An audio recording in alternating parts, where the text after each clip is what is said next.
Alright, welcome back to Cobalt Black. Today we're answering one simple question. Is a Night Swarm worth your money? This vampire-themed survivors like just launched on December 4th. It's currently $9.99. I've put in several hours into this, and I'm going to give you the straight truth about whether this deserves a spot in your library or if you should just keep scrolling.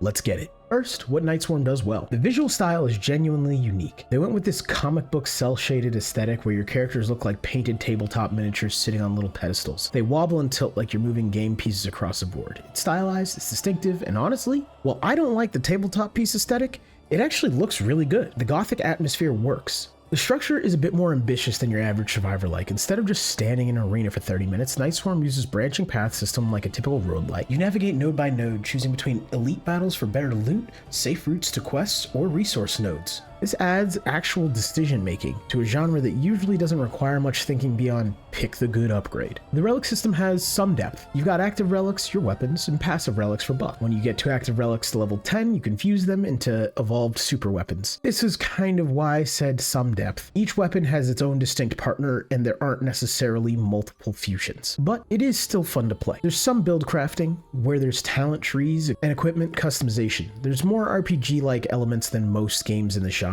The castle hub between runs is cozy and functional. You've got NPCs who passively farm resources for you, shops to unlock new items and abilities, and a real sense of progression. It's not revolutionary, but it's well implemented. Now, here's where Night Swarm falls short, and this is important. The AI voices are rough. The developers disclose they use AI-generated voiceovers, and yeah, and you can tell, they sound like deepfakes. Flat, lifeless, inconsistent inflection. It ruins immersion in a game that's trying to build this dark gothic atmosphere. Genuine amateur voice actors would have been better, but I do understand developers on a budget. Recently, the developers added an option in the settings to turn off these voiceovers, and they have said that they are in the process of working with a voice actor studio to replace current voice lines as soon as possible. The bosses lack mechanics and meaningful attack patterns. While there are a few different bosses, most of them amount to dodge the skill shots and hit them hard. And here's the big one.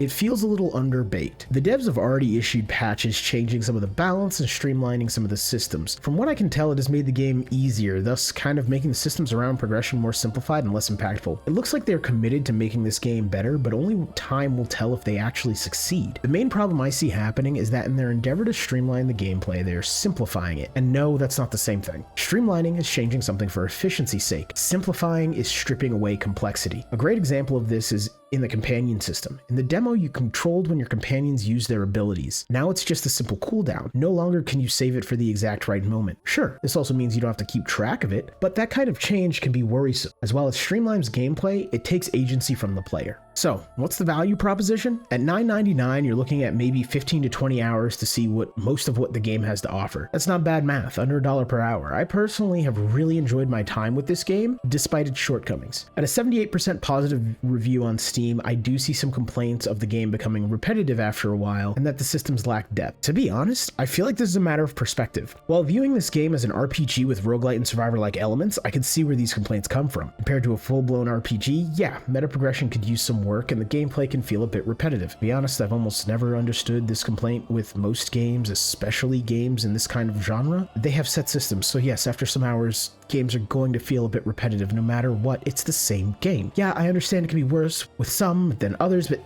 anyways, I got off track, sorry. But if you approach this game as a survivor-like, the varied meta progression and the node-based map progression and the castle hub add elements you don't normally see in a survivor-like, giving the player something else to interact with, rather than mindlessly pushing for that next run. I personally still think it's worth it, but I wanted to voice these complaints so that you all are aware. I put in quite a few hours into this game and enjoyed my time with it, but by no means will this replace Soulstone Survivors or Rogue Genesia in your collection, although it is bundled with them on Steam, so that is pretty cool. But for $9.99, this is a solidly entertaining survivor-like. You should buy this game right now. If you're like me and collect these types of games like it's your job and can genuinely enjoy a game for what it is, grab it. If you love survivor-likes, but wish some of them had some more varied systems for you to interact with, this game has you covered. You love gothic vampire aesthetics and looking for something to hold you for 10 to 20 hours, this game's right there. If you're buying Soulstone Survivors and Rogue Genesia, grab the bundle. Who should wait? Anyone new to the genre. Honestly, start with the classics. Budget-conscious players, there's better value elsewhere in the genre right now. Don't get me wrong, if this pops up on sale, definitely pick it up. Anyone who wants a polished, complete experience, this game seems to still be evolving right now, and I can't really tell you where it's going to land. Back to the cons, this game does feel like it is more in an early access period than a 1.0 release. Would I buy this game for $9.99? I did.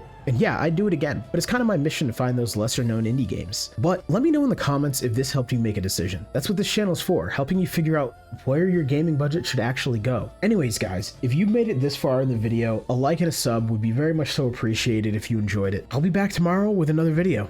Peace out.